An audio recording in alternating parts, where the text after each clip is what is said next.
Hi, Jessica again with Two Sisters Creating, and today I'm going to show you how to cut out a pattern from some packing paper out of something you might already have. Let me get right to it. Okay, here I've got a roll of packing paper that you can pick up at any Lowe's or Home Depot, sometimes even at Walmart or your local pack and mail. And here's a child-size apron. I believe the pattern was approximately up to a child's age of 7. And we've laid it out on the packing paper, and this next step is absolutely simple. We're just going to trace it with a black permanent marker. This is really important because you can trace it right along the edge,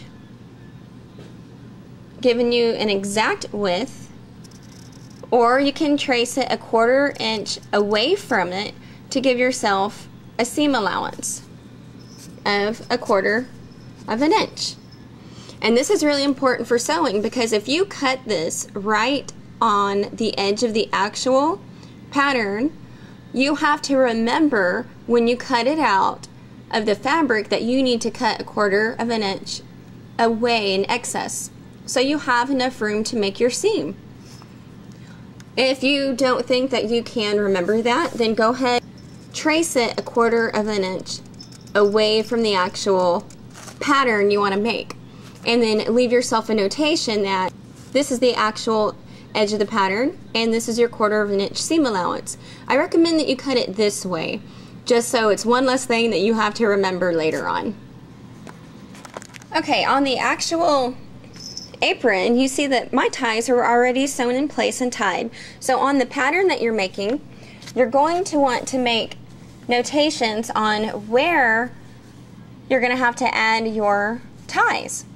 And we can do that, a little peekaboo behind here, just like this. You know that this is the actual edge of your garment, so you want to put just a little mark.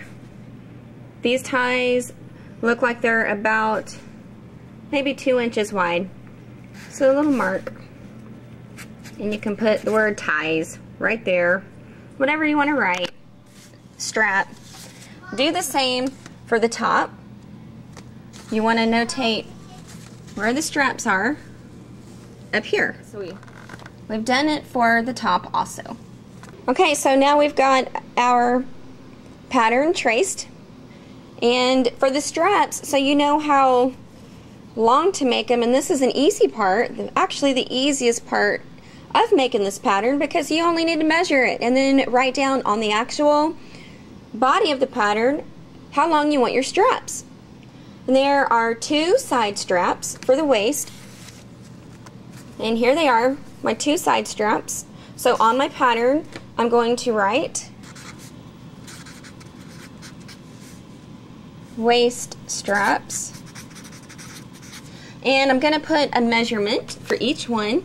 These are about 2 inches wide, and for the length you can customize it. If you're making it for your own child, you can make them shorter or longer if needed, but I'm just going to actually take my measuring tape and measure the length of these straps for this apron.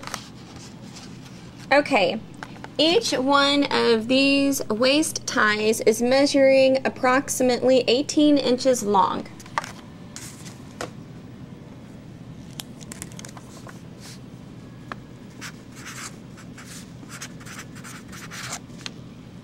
And that's all the notations you need for that as far as the waist straps go.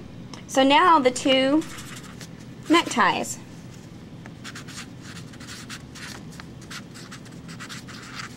Which are also about 2 inches wide. And let's see how long those measure. Okay, and so the neck strap is also measuring about just about 18 inches long. Here, before it's been cut out, is our pattern off of an apron that my daughter already has. So now you can make more aprons, and as they grow you can adjust the size of it. Okay, this pattern came with also an apron that fits an 18-inch doll. Some of those popular dolls are the American Girl dolls. So you can make another pattern out of some blank paper left over Do it the same way, trace it out the same, make your notations of how long the straps are on the actual pattern, and that's pretty easy. That's how you make a pattern out of something that already exists. You can also do the same for the straps. You can actually trace out your straps and make a pattern piece for the straps themselves, and that would be the best cost-efficient way to get straps for your apron, is to use the fabric that you've already bought for the actual body of the apron. A shortcut, and the reason why I didn't make a pattern for my straps, is because I thought it would be really cute to buy the spool of ribbon and sew the ribbon right onto the apron and tie it with some shiny ribbon or something that complements whatever fabric you have. And you'll spend just a little bit more having to buy that spool of ribbon, but you're gonna save so much time just sewing on a piece of ribbon than sewing and making straps. So I hope you've enjoyed that, and I hope your little grandchildren or daughters or neighbors' girls with baby dolls enjoy. I hope they enjoy the aprons that you're going to make them to play in. Thanks for watching. See you again. Mom. Bye.